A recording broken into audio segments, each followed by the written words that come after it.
Factory యాజమాన్యం భారీ scam కు పాల్పడ్డారు. రైతులకు తెలియకుండా 2500 మంది రైతుల మీద పంట రుణాలు తీసుకున్నారు. నిజామాబాద్ జిల్లా కేంద్రంలోని నాందేవ్వాడ యూనియన్ బ్యాంకులో గాయత్రి ఫ్యాక్టరీ యాజమాన్యం రుణాలు తీసుకున్నారు.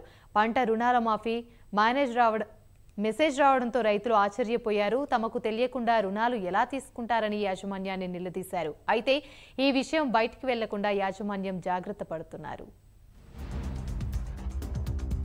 రైతుల పేరిట రుణాలు లేపుకొని ఈరోజు రాష్ట్ర ప్రభుత్వం ప్రతిష్టాత్మకంగా రుణమాఫీ చేస్తే ఆ డబ్బులను తమ ఖాతాకు మళ్లించి రైతులను మోసం చేసిండ్రు.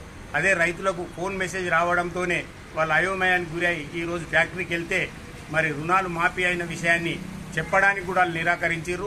ఇప్పుడే కాదు, గత ప్రభుత్వం మాఫీ చేసినప్పుడు కూడా యాజమాన్యం రైతుల పేరిట రుణమాఫీ అయిన డబ్బులను మింగేసినట్టు అనుమానం వస్తుంది. దీనిపై రాష్ట్ర ప్రభుత్వం సమగ్ర విచారణ జరిపి రైతులకు న్యాయం చేయాలని చెప్పి మేము డిమాండ్ చేస్తున్నాం. మా రామారెడ్డి మండలానికి చెందిన రైతులకు గాయత్రి షుగర్ ఫ్యాక్టరీలో అగ్రిమెంటు పేరు చెప్పి వాళ్ళ పేరు మీద రుణాలు తీసుకురని రైతులు మా దృష్టికి తేవడం జరిగింది. తెస్తే రైతుల దగ్గరకు పోయి అడిగితే రైతుల ఫోన్లకు రుణమాఫీ అయినట్టు మెసేజ్ రావడం జరిగింది. అదేవిధంగా గతంలో కూడా మీరు రుణాలు కట్టాలి, మీరు అప్పు ఉన్నారని చెప్పి రైతులకు మెసేజ్ వచ్చింది. ఆ మెసేజ్లు కూడా రైతులు చూపించడం జరిగింది.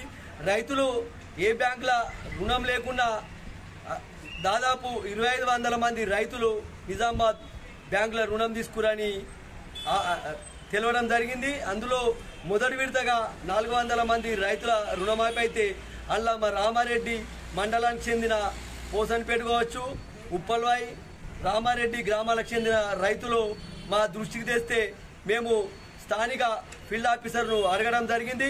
అడిగితే మేము కరెక్టే తీసుకున్నాం, రైతుల పేరు మీద తీసుకున్నాం, మేము టైఅప్ అయినాం, బ్యాంకు టైఅప్ అయి తీసుకున్నామని చెప్పారు. చెప్తే మేము అడిగినాం, రేపు గాయత్రి ఫ్యాక్టరీ దివాళ తీస్తే రుణాలు రైతు కట్టాలన్నా రైతుకు తెలియకుండా తీసుకున్నారంటే రైతుకు తెలిసే అన్నారు.